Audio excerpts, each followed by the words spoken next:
Today I'm gonna take you to the jazz age or to the roaring 20s of America. Yes, we're gonna discuss Francis Scott Fitzgerald's novel The Great Gatsby, summary and analysis. Francis Scott Fitzgerald's novel The Great Gatsby is a portrait of American society during the roaring 20s.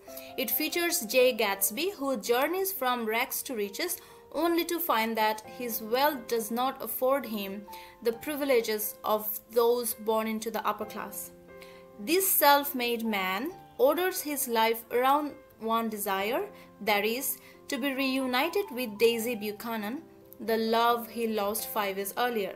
Gatsby's quest sometimes paralleled with the American dream, which leads him from poverty to wealth, into the arms of his beloved again, and eventually to the ultimate downfall, that is his tragic death. So let's begin with our lesson.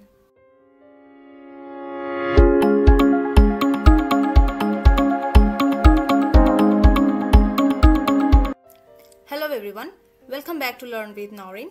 If you're new here, don't forget to hit the subscribe button and click the bell icon to get notification once we upload a new lesson. The Great Gatsby is about the efforts of this one man, Jay Gatsby, to reinvent himself. The narrator of the story is Nick Carraway. We see the whole story from Nick's point of view, as he meets people in New York's wealthy social scene and gradually gets to know Gatsby. Nick kind of falls in love with Gatsby and what he represents. The story begins when Nick Carraway moves from the Midwest to West Egg on Long Island in New York to do his bond business. Nick happens to rent a house next door to Jay Gatsby, a wealthy businessman known for his elaborately lavish parties. Gatsby appears to be well liked and popular, although where he came from and how he made his fortune is still a mystery to all, along with Nick. Gatsby is an irrepressible dreamer. He has a really extravagant lifestyle, but this persona is completely his own invention. He actually grew up poor in the family of a farmer, and his real name is James Gatsby. Years earlier, he fell in love with a rich girl named Daisy. He couldn't marry her because he didn't have enough money and he was in the war. Nick still doesn't know anything about Gatsby's past. He just knows that this mysterious multimillionaire is his next-door neighbor. As Nick settles into his new surroundings, he visits his cousin Daisy and her husband, a well-to-do couple living in old money East Egg. There he meets Daisy's friend Jordan Baker, a professional wealthy golfer, and thus Nick is introduced with their opulent lifestyle in the East, which is characterized by abundant free time, flowing money, and luxury in all forms. Nick is attracted by this lifestyle even though he begins to consider its shallowness, particularly when he comes to understand that Daisy is not happy in her marriage and Tom has a girlfriend about whom Daisy is aware of. When Nick returns home that evening, he notices his neighbor, Gatsby, mysteriously standing in the dark and stretching his arms towards the water and a solitary green light across the bay. Probably it's on the Daisy's dock. One day, Tom invites Nick to meet his mistress, Myrtle Wilson, a middle-class woman, wife of George Wilson. They live in the Valley of Ashes, an ugly and depressing area with ash heaps. It is an industrial dumping area in between the Long Island and New York City. There is a gas station in this area owned by Myrtle's husband, George Wilson. The group meets and journeys into the city, and they have a party at Tom's apartment. The afternoon is filled with drunken behavior and ends ominously with Myrtle and Tom fighting over Daisy. Tom ends up in breaking Myrtle's nose, and thus this party ends abruptly. Following the description of this incident, we see that Nick turns his attention to his mysterious neighbor, Jay Gatsby, who hosts weekly parties for the rich and fashionable. One day we see that a chauffeur comes and invites Nick to the Gatsby's parties.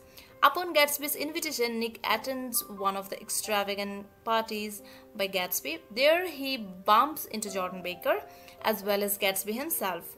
Gatsby is a gracious host but yet remains apart from his guests, an observer more than a participant. According to the observation of Nick, he says that Gatsby is as if he is seeking something. And the party winds down. Gatsby takes Jordan aside to speak privately. As the summer unfolds, Gatsby and Nick become friends, and Jordan and Nick begin to see each other on a regular basis, despite Nick's conviction that she is notoriously dishonest. Nick and Gatsby journey into the city one day, and there Nick meets Mayor Ovsham, one of Gatsby's associates and Gatsby's link to organized crime. On the same day, while having tea with Jordan Baker, Nick learns the amazing story that Gatsby told her the night of his party. Gatsby, it appears, that is in love with Daisy Buchanan. They met years earlier when he was in the army but could not be together because he did not yet have the means to support her, and he was in the war. In the intervening years, Gatsby made his fortune, all with the goal of winning Daisy back. He bought his house so that he could be across the sound from her and hosted the elaborate parties in the hope that she would notice. Jordan shares everything to Nick in the request of Gatsby so that Nick can understand what Gatsby is actually seeking from Nick himself. Even after Nick realizes Gatsby is pursuing the friendship in part so that he can reconnect with Daisy, who happens to be the woman he had fallen in love before the war, he is intrigued. At Gatsby's request, Nick arranges for Daisy and Gatsby to reunite at his house. While the first meeting is awkward for the former lovers, it becomes apparent they still care for one another, they still love each other, and they are very close to each other right now. As the afternoon progresses, the three moves the party from Nick's house to Gatsby's, where he takes special delight in showing Daisy his house and his possession. And Daisy becomes emotional and she cries. After that, Gatsby and Daisy continue to see each other secretly.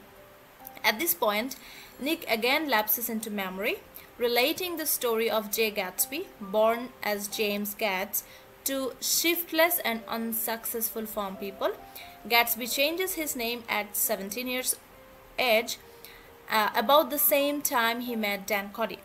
Cody would become Gatsby's mentor, taking him on a vague personal capacity for 5 years as he went 3 times around the continent. By the time of Cody's death, Gatsby had grown into manhood and had defined the man he would become. Never again would he acknowledge his meager past. From that point on, armed with a fabricated family history, he was Jay Gatsby, the entrepreneur and multimillionaire. Moving back to present, we discover that Daisy and Tom will attend one of Gatsby's parties. Tom, of course, spends time chasing after women, while Daisy and Gatsby sneak over to Nick's yard for a moment's privacy while Nick accompanies in the affair, keeps guard. After the Buchanans leave, Gatsby tells Nick of his secret desire to recapture the past. That means to get reunited with Daisy again and to get married with her.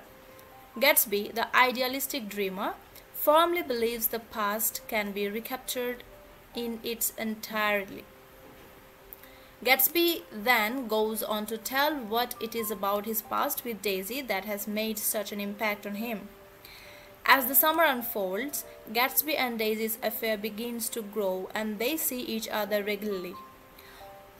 On one fateful day, the hottest and most unbearable of the summer, Gatsby and Nick journey to East Egg to have lunch with the Buchanans and Jordan Baker.